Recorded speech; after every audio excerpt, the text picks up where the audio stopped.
Test natin itong unit, idol. Tawag na dito, makakano. Yan. Para walang obstruction. Kasi pag may obstruction, babawasan yung linaw ng camera natin. Subukan natin 5 shots sa Nimrod style na PCP, inborn PCP. Okay, nakagato mga idol. Na-size ito kasi na-size itong gamit natin. Yan, diba? Ayun.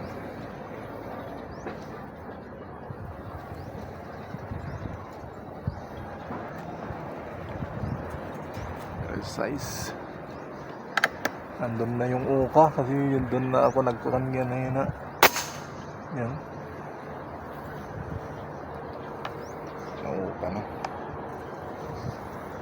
Gawin mo na lang dito, idol, i-zero mo na lang siya na iulit sa inyo kasi nag-iiba to pagka nasaysayo na. Yan. Ganda rin. Mahangin din, kita naman sa mga dahon, kaya maapektuhan pagka ganyan. May pagbabago talaga. Yun. Kaya sana malinaw.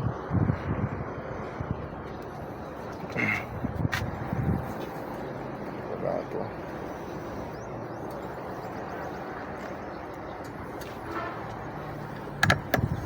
Medyo kasi.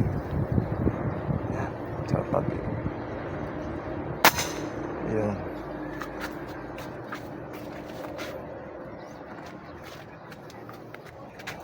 Ilang punta. Busin ko hanggang 5 shots pa. Sa buyer po natin, paki-check mo na lang ulit ito idol sa mag-adjust ka na lang sa bagay, konti lang siguro.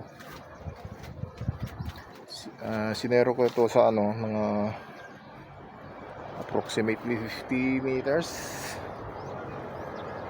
Magbabago to pagka tinama mo sa mas mas malapit. Ito medyo na-deform kaya sure na iba yung patama siguro. Na-deform yung element pa natin. Yan, andun pa rin.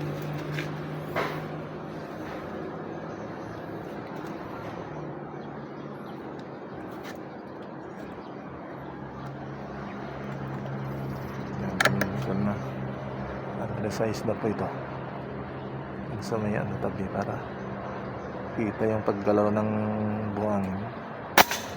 Yan. Yan pa rin ba?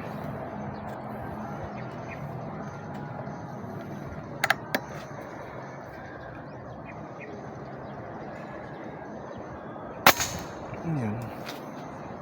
Isa pa.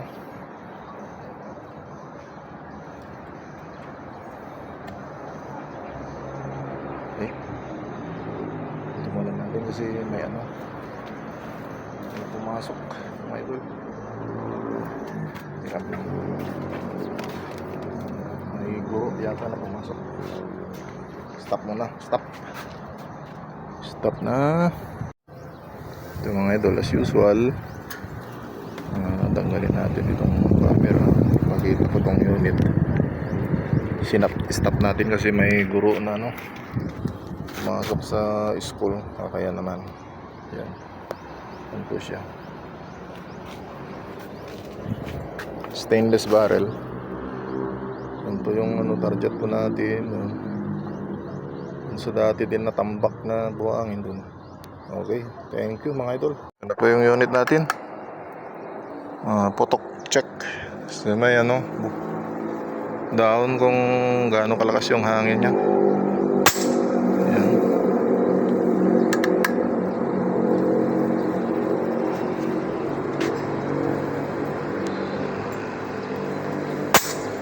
Yun. Ayos. Gumagalaw talaga yung ano, mga dahon. Ayan. Okay. Yan mga idol.